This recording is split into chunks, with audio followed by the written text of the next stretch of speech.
Pada suatu hari, terdapat sekelompok siswa yang sedang belajar bersama. Mereka sedang mempersiapkan diri untuk ulangan sejarah.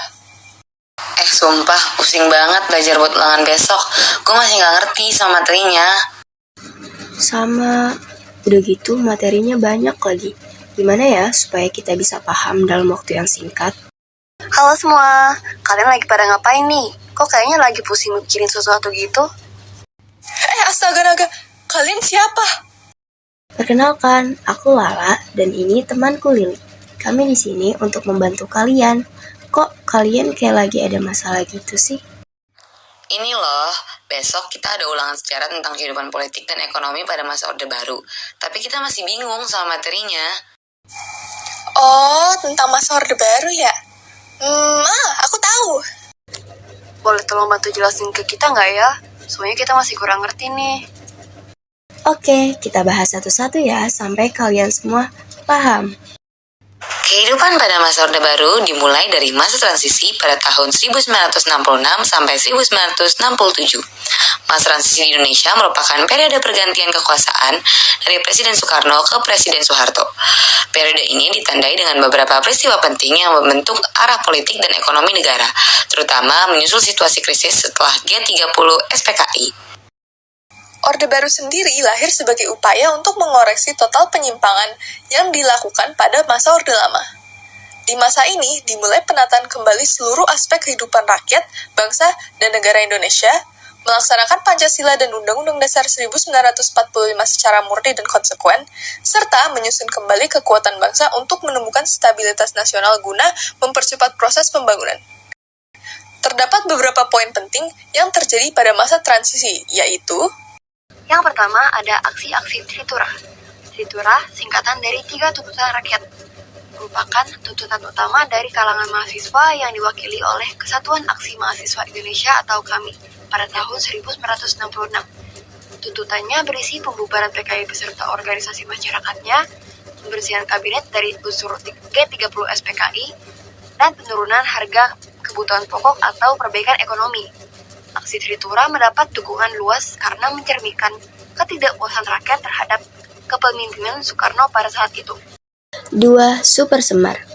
Pada tanggal 11 Maret 1966, Soekarno mengeluarkan Super Semar atau Surat Perintah 11 Maret yang memberi kewenangan kepada Soeharto untuk memulihkan keamanan dan ketertiban negara. Surat perintah ini diterbitkan sebagai akibat demonstrasi yang dilakukan pemuda dan mahasiswa. Tujuan dikeluarkannya Super Semar adalah untuk memberi tugas pada Panglima Angkatan Darat yang bertugas saat itu, yaitu Mejen Soeharto, untuk memutuskan tindakan apa yang harus dilakukan untuk memulihkan keamanan, ketertiban, dan kestabilan dalam melaksanakan jalannya kehidupan bermasyarakat, berbangsa, dan bernegara. Tokoh di balik perumusan Super Semar adalah Muhammad Yusuf, Amir Mahmud, dan Basuki Rahmat. Surat ini menjadi landasan bagi Soeharto untuk mengambil tindakan yang lebih tegas, termasuk membubarkan PKI yang dianggap sebagai dalang dalam peristiwa gerakan 30 September. Super Semar juga membuka jalan bagi Soeharto untuk memperluas pengaruh dan secara bertahap menggantikan Soekarno sebagai presiden. 3. Dualisme kepemimpinan. Masa transisi juga menciptakan dualisme kepemimpinan antara Soekarno dan Soeharto. Super Semar membuat Soeharto memiliki kuasa sebagai pelaksana pemerintahan, sementara Soekarno sebagai pimpinan pemerintahan. Di satu sisi, Soekarno masih menjadi presiden secara formal, namun pengaruh dan kontrolnya terhadap pemerintah melemah. Sementara itu, Soeharto dengan kekuatan militer di belakangnya mulai mengambil alih kebijakan-kebijakan penting. Hal ini menimbulkan dualisme kepemimpinan nasional yang akhirnya menyebabkan pertentangan politik di kalangan masyarakat, sehingga muncullah pendukung Soekarno dan pendukung Soeharto. Konflik ini menciptakan ketidakpastian politik dan ekonomi, sehingga pada 22 Februari 1967, tepat pukul 19.30, Presiden Soekarno membacakan pengumuman resmi pengunduran dirinya. Maka pada 12 Maret 1967, Jenderal Soeharto dilantik menjadi pejabat Presiden Republik Indonesia oleh Ketua MPRS Jenderal Abdul Haris Nasution, dan setelah setahun menjadi pejabat Presiden, Soeharto dilantik menjadi Presiden Republik Indonesia pada tanggal 27 Maret 1968 dalam sidang umum 5 MPRS. Pada masa itu dimulailah pemerintahan Orde Baru. Oh gitu. Nah, setelah dualisme kepemimpinan berakhir, kira-kira ada apa lagi ya yang terjadi pada masa transisi? Masih ada lanjutannya nih. Setelah berakhirnya dualisme kepemimpinan, pemerintah berupaya untuk menstabilkan politik dan memulihkan ekonomi yang rusak. Stabilisasi politik dan keamanan dianggap sebagai fondasi penting untuk pembangunan ekonomi. Soeharto mulai mengimplementasikan kebijakan-kebijakan yang lebih terstruktur, termasuk membuka diri terhadap investasi asing dan memprioritaskan pembangunan ekonomi dalam negeri. Pada era ini juga diterapkan kebijakan-kebijakan yang menekankan pada penyeragaman sebagai cara untuk menjaga kestabilan. Penyeragaman dimaksudkan agar tidak ada perbedaan yang mencolok di antara kelompok atau daerah tertentu yang bisa mengancam kesatuan dan persatuan bangsa. 5. Duifungsi ABRI. Konsep Duifungsi ABRI Angkatan Bersenjata Republik Indonesia atau ABRI juga diperkenalkan pada masa transisi ini, yang berarti ABRI berfungsi ganda sebagai kekuatan pertahanan dan keamanan serta berperan aktif dalam pemerintahan dan pembangunan. Kebijakan ini memberi ruang bagi militer untuk terlibat dalam bidang-bidang sipil dan politik yang bertujuan untuk menjaga stabilitas, namun sering dikritik karena menimbulkan militerisme dalam kehidupan sipil. Nah, itu semua poin-poin penting yang terjadi pada masa transisi. Oke. Sekarang aku paham soal masa transisi. Selanjutnya, gimana tentang Orde Baru? Sini biar aku jelasin soal Orde Baru. Orde Baru itu adalah sebutan bagi periode pemerintahan di Indonesia yang berlangsung dari tahun 1966 hingga 1998, dipimpin oleh Presiden Soeharto. Istilah Orde Baru merujuk pada pemerintahan baru yang ingin membedakan diri dari era sebelumnya, yaitu Orde Lama di bawah kepemimpinan Presiden Soekarno. Betul banget apa yang dibilang sama Lili.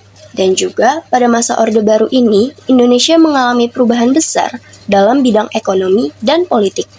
Fokus utama pemerintah saat itu adalah rehabilitas ekonomi pasca kekacauan di era demokrasi terpimpin. Wah, aku jadi penasaran, kebijakan-kebijakan apa sih yang dilakukan pemerintah pada masa Orde Baru ini? Oke. Aku sama Lala bakalan jelasin lebih lanjut poin-poin penting pada masa Orde Baru ini, supaya kalian gak bingung lagi. Yang pertama, Rehabilitasi ekonomi. Rehabilitasi ekonomi menjadi prioritas utama di awal Orde Baru untuk mengatasi inflasi tinggi yang melanda Indonesia. Pada saat itu, pemerintah menerapkan kebijakan stabilisasi ekonomi dengan bantuan dana dari negara-negara barat dan lembaga internasional seperti Bank Dunia dan IMF atau International Monetary Fund. Program-program ekonomi saat itu berfokus pada pengendalian inflasi, penstabilan mata uang rupiah, dan penciptaan iklim investasi yang kondusif. Langkah-langkah ini berhasil memulihkan ekonomi Indonesia, menstabilkan harga kebutuhan pokok, dan meningkatkan pertumbuhan ekonomi dalam waktu relatif singkat loh. Yap, selain rehabilitasi pembangunan ini, pemerintah juga menerapkan kebijakan pembangunan yang lebih dikenal dengan sebutan Repelita. Kalian ada yang tahu gak Repelita itu apa? Aku tahu. Repelita itu singkatan dari Rencana Pembangunan 5 tahun kan? betul banget, Riz. Jadi, pada masa Orde Baru ini, sangat menekankan pada kebijakan pembangunan yang berkelanjutan dan terencana. Maka, pada saat itu, pemerintah menetapkan kebijakan pembangunan yang dikenal sebagai Rencana Pembangunan 5 tahun atau Repelita. Yang kedua, ada kebijakan pembangunan. Kebijakan ini bertujuan untuk meningkatkan kesejahteraan masyarakat dan modernisasi ekonomi nasional. Salah satu pencapaian utama adalah revolusi hijau di sektor pertanian yang berhasil meningkatkan produksi beras dan menjadikan Indonesia swasembada pangan pada tahun 1994. Namun, pendekatan pembangunan yang top-down menyebabkan ketimpangan ekonomi antara daerah dan menciptakan kesenjangan sosial yang signifikan. Ya, sayang banget ya. Tapi seenggaknya ada pencapaian yang bisa kita peroleh dari kebijakan Repelita ini. Ya kan guys? Setuju. Aku jadi makin penasaran setelah kebijakan pembangunan yang tadi dijelasin Lala. Ada peristiwa apa lagi sih di masa Orde Baru ini? Pertanyaan yang bagus. Kayaknya sih materi ini udah pernah dibahas di bangku SD atau SMP. Oh ya, peristiwa apa tuh kira-kira? Kalian pasti pernah dengar kan kalau dulu negara Timur-Timur pernah menjadi bagian dari Indonesia? Nah, pada masa Orde Baru inilah hal itu terjadi. Lebih tepatnya pada tahun 1975, Indonesia mengintegrasikan Timur-Timur ke wilayahnya setelah Portugal melepaskan kendali atas wilayah tersebut. Proses ini penuh kontroversi karena disertai konflik militer dan menyebabkan ketegangan internasional. Pemerintah berupaya membangun infrastruktur dari ekonomi di Timur Timur, tetapi ketidakpuasan dan perlawanan dari masyarakat lokal terus berlanjut. Akibatnya, stabilitas wilayah tersebut sulit dicapai dan konflik yang berkepanjangan terjadi hingga akhirnya Timur Timur memilih merdeka melalui referendum pada 1999 pasca Orde Baru. Wow, jujur aku udah sering banget dengar tentang integrasi Timur Timur ini sih, tapi aku baru tahu kalau kejadian ini terjadi pas masa Orde Baru. Makasih banyak ya Lili atas ilmu barunya. Sama-sama.